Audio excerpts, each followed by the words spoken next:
পেশ করছেন। আজকে আপনাদের যে উদ্দেশ্যে মত বিনিময় সভায় ডাকা হয়েছে, আপনাদের উদ্দেশ্যে এ পর্যায়ে বক্তব্য পেশ করছেন বাংলাদেশ জামাত ইসলামী কেন্দ্রীয় মজলিস শুরার সদস্য, বাংলাদেশ জামাত ইসলামী বরিশাল জেলার সংগ্রামী নায়েবে আমির, বাংলাদেশ জামাত ইসলামী মনোনীত বরিশাল ২ উজিরপুর বানারীপুর আসনের দাঁড়িপাল্লার কান্ডারি জনাব মাস্টার আব্দুল মান্নান।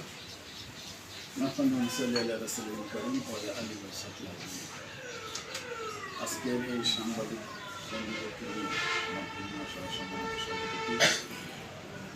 বাংলাদেশ জামাত ইসলামী সংগ্রামে আমি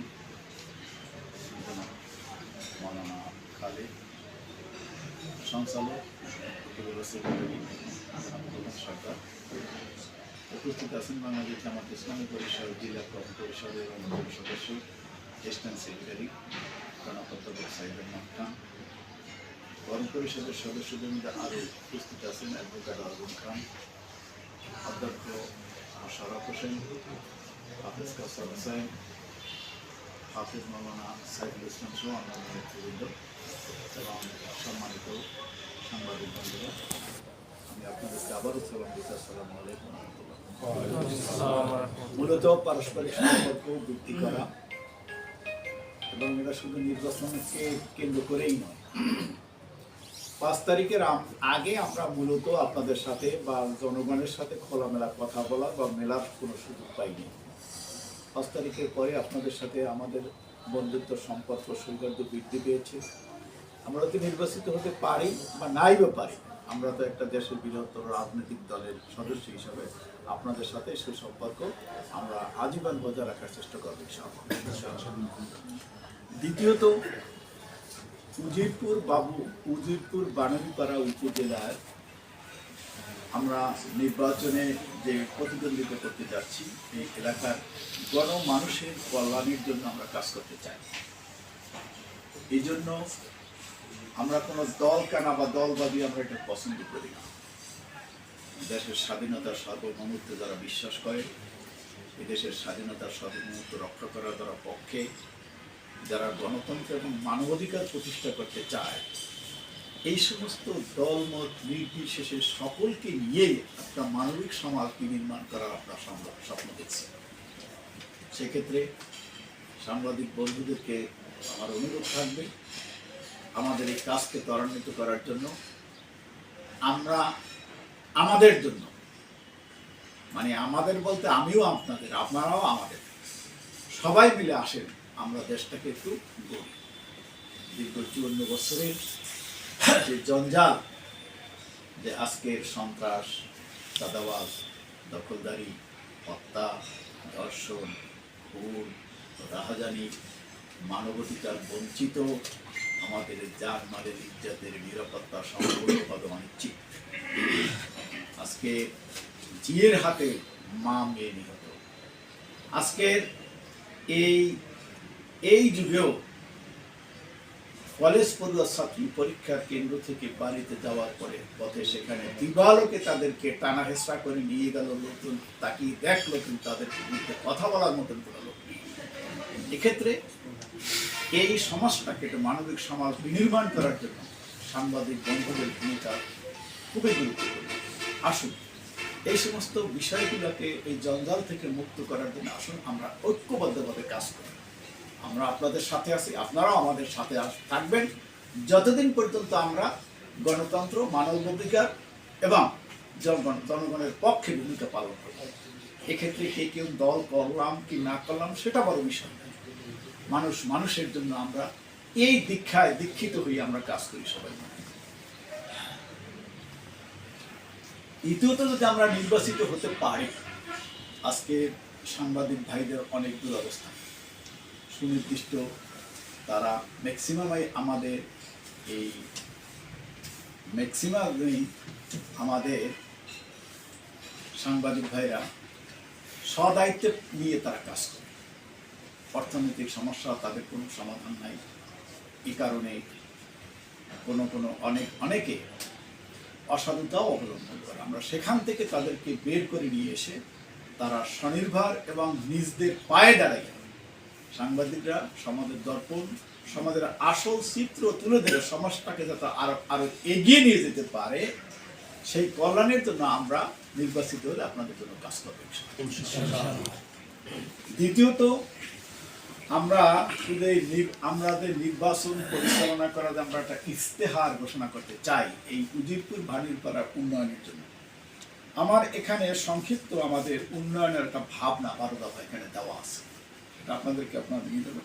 এর সাথেও আরো কিভাবে সুন্দর করলে জনগণের সত্যিকারের আশা আকাঙ্ক্ষার প্রতিফলন হয় এবং নির্বাচিত হলে তারপরে যেন আপনারা বারবার স্মরণ করিয়ে দিতে পারেন যে আপনার নির্বাচনের অধা।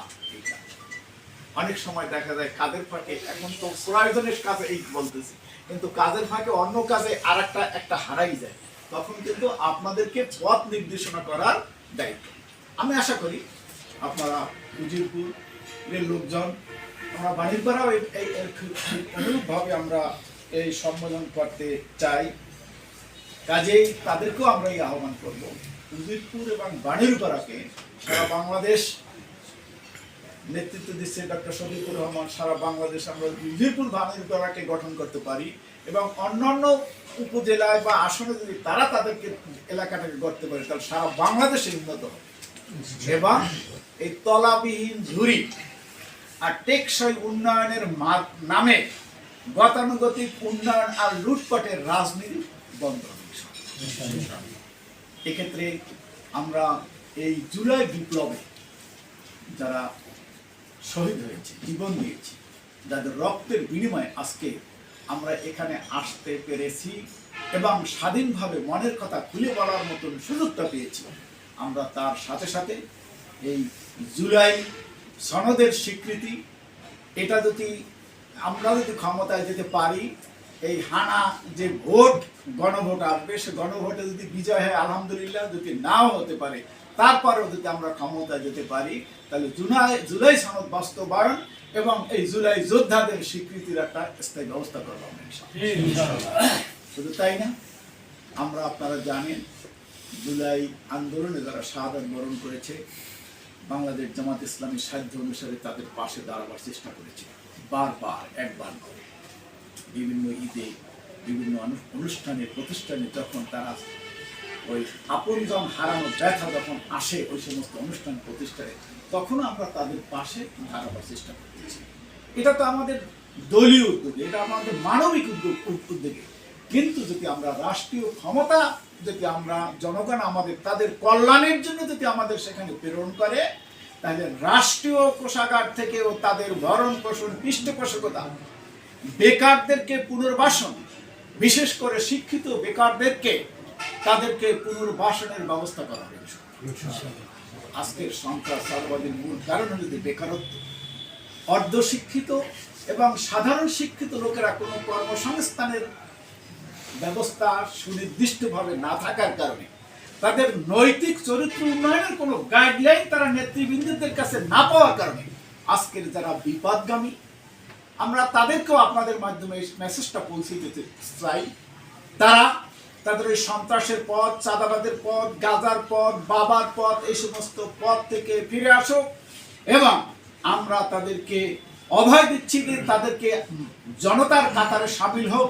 আমরা যদি বিজয় হয় আমাদের, তাহলে আমরা তাদেরকে পুনর্বাসিত করব যেন আর তাদেরকে বিপদগামী হইতে না হয়। এক্ষেত্রে আমি আপনাদের সার্বিক সহযোগিতা কামনা করছি। আমরা জনবান্ধব একটা পরিবেশ সৃষ্টি করার জন্য, শুধু এটা জামাত ইসলামী বা আমার একার পক্ষে করা সম্ভব না। মানবিক সমাজ বিনির্মাণ করতে হলে দলের কোনো একটি অংশকে বাদ দিয়ে সম্ভব না। কি হিন্দু, কি মুসলিম, কি বৌদ্ধ, কি খ্রিস্টান, কে আওয়ামী লীগ, কে বিএনপি, কে জামাত, কে অন্যান্য দল করে, এটা বড় কথা নয়। মানুষ মানুষের জন্য এবং দেশের স্বাধীনতার সার্বভৌমত্ব এবং দেশের উন্নয়নের জন্য যারা কাজ করবে, আমি তাদেরকে বলি, সব দল দেখেছি বারবার, জামাত ইসলামীকে দেখেন এইবার। যদি আমরা আমাদের ওয়াদা রক্ষা করতে না পারি, যদি আমাদের যে প্রতিশ্রুতি ইস্তেহার যদি সে অনুসারে কাজ করতে না পারি, আমরা জীবনে আপনাদের কাছে আর এই আমাদের পাশে দাঁড়াবার আহ্বান জানাবো না এবং আপনারা ইতিহাসে আস্থা করে আমাদেরকে ফেলে দিয়ে কোনো আপত্তি করবো না। কথাকে আর দীর্ঘায়িত না করে, আমাদের সাংবাদিক বন্ধুরা আপনারা এখানে এসেছেন, গুরুত্বপূর্ণ সময় দিয়েছেন। আমি আরেকটি কথা বলতে চাই, যে কথাটা আমার বলা হয় না, সেটা হলো হলুদ সাংবাদিকতার অবস্থা থেকে যেন আমরা বের হয়ে আসতে পারি। একটি অনুরোধ আপনাদের, একটা মিথ্যাকে সত্য, একটা সত্যকে মিথ্যা, এই বানাবার যে হলুদ সাংবাদিকতা, এখান থেকে বের হয়ে এসে সমাজের সত্যিকারের সমস্যাটা আপনারা তুলে ধরেন। রাজনৈতিক উদ্দেশ্য পরিণত হয়ে কেউকে একেবারে ডাবাই দেওয়া, আর কেউ উচ্চে তুলে ধরা, সোনাকে ওটা এমইটি বলা, হীরাকে ওটা সাধারণ পাথর না বলে সোনাকে সোনা বলি, কালাকে কালা বলি, সাদাকে সাদা বলি, এই নীতি নিয়ে আমরা মানুষের জন্য আমরা যেখানে অন্যায় সেখানে প্রতিবাদ, যেখানে ন্যায় সেখানে পৃষ্ঠপোষকতা, এই নীতি নিয়ে যদি আমরা সামনে সবাই আগাই আসতে পারি, বিশেষ করে সাংবাদিক বন্ধুরা যদি এই ধরনের একটি জনমত সৃষ্টি করার জন্য আমাদেরকে সহযোগিতা করে, তাই ইনশাআল্লাহ এ দেশটা বিশ্বের একটি উন্নয়ন এবং সম্প্রীতির রোড মডেল হিসাবে কাজ করবে, যার নেতৃত্বে ডাক্তার শফিকুর রহমান। তিনি শুধু আমাদের বাংলাদেশে নেন, সারা বিশ্বে একজন নন্দিত নেতা। কাজেই আসুন, যে মতেই থাকুন, আসুন একটি বার তো আমাদেরকে পরীক্ষা করুন, এই কথাটা আপনারা জনগণকে পৌঁছে দিন। সবাইকে ধন্যবাদ। আসসালামু আলাইকুম ওয়া রাহমাতুল্লাহ।